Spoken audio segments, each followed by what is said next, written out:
अगर एक नागरिक के तौर पर आपने अपना डिजिटल डेटा किसी कंपनी के साथ या किसी और के साथ शेयर किया है और उसका लीकेज होता है या ब्रीच होता है तो सरकार कुछ प्रावधान कर रही है उसको बचाने के लिए। हमारे साथ हैं MOS IT राजीव चंद्रशेखर जी।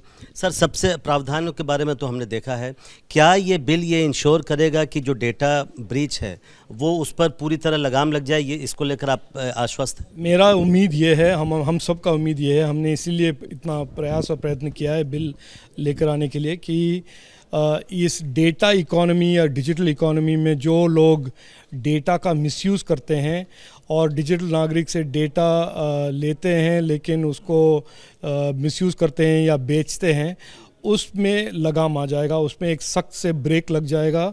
और डिजिटल नागरिक यानी कि हमारे नागरिक के पर्सनल डेटा का एक तरह से रिस्पॉन्सिबल यूज़ का एक माहौल क्रिएट करेगा ये बिल।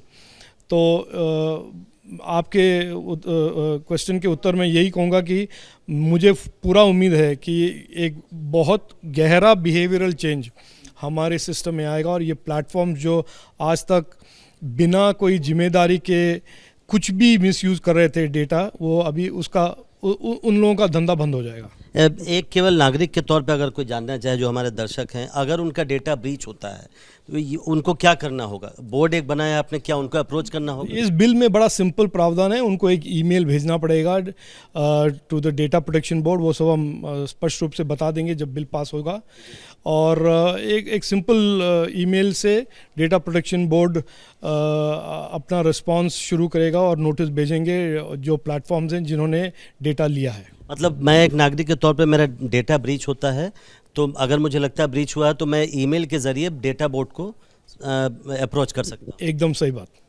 ये किसके क्या प्राइवेट सेक्टर गवर्नमेंट सेक्टर दोनों पे ये लागू होगा ये बिल के प्रावधान? और दूसरी चीज़ की क्या पेनाल्टी वाला प्रावधान भी दोनों पे लागू होगा? एकदम सब पे लागू होगा, लेकिन आज के दिन में जो प्रॉब्लम क्रिएट करने वाले हैं वो सब प्राइवेट प्लेटफॉर्म्स हैं जिन्होंने डेटा लेकर डेटा का मिसयूज़ करने का एक तरह से बिजनेस बना दिया है।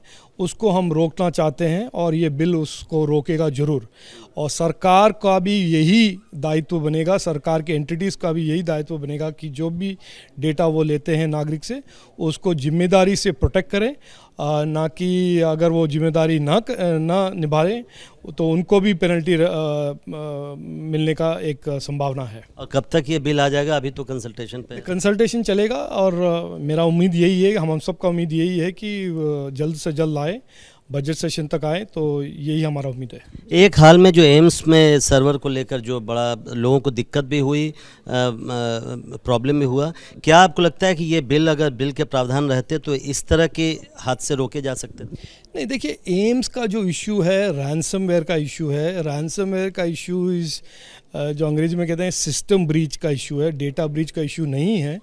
लेकिन इसका इम्पैक्ट तो ये हुआ है कि जो कस्टमर्स हैं, जो पेशेंट्स हैं एम्स के, उनके डेटा का एक्सेस अस्पताल से बंद हो गया है। तो ये इशू ज़रूर है, ये इशू साइबर सिक्योरिटी का है।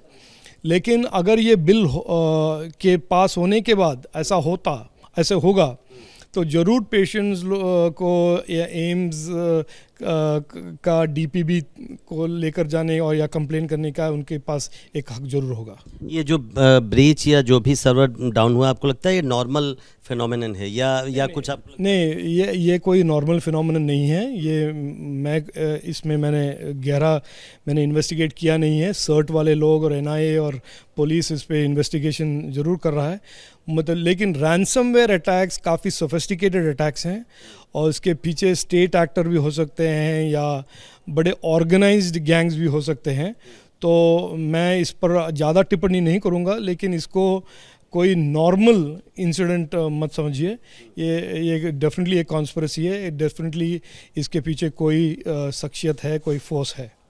बहुत बहुत शुक्रिया। तो बिल आने वाला है और नागरिकों को यही उम्मीद होगी कि इसके आने के बाद जो उनके प्राइवेसी का, जो डेटा प्राइवेसी का जो इशू है वो कम से कम ज़रूर रिजॉल्व हो जाए, उसकी समस्या का निदान ज़रूर हो जाए।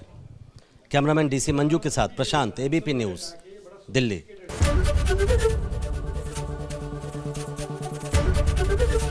ABP गंगा, खबर आपकी, जुबान आपकी।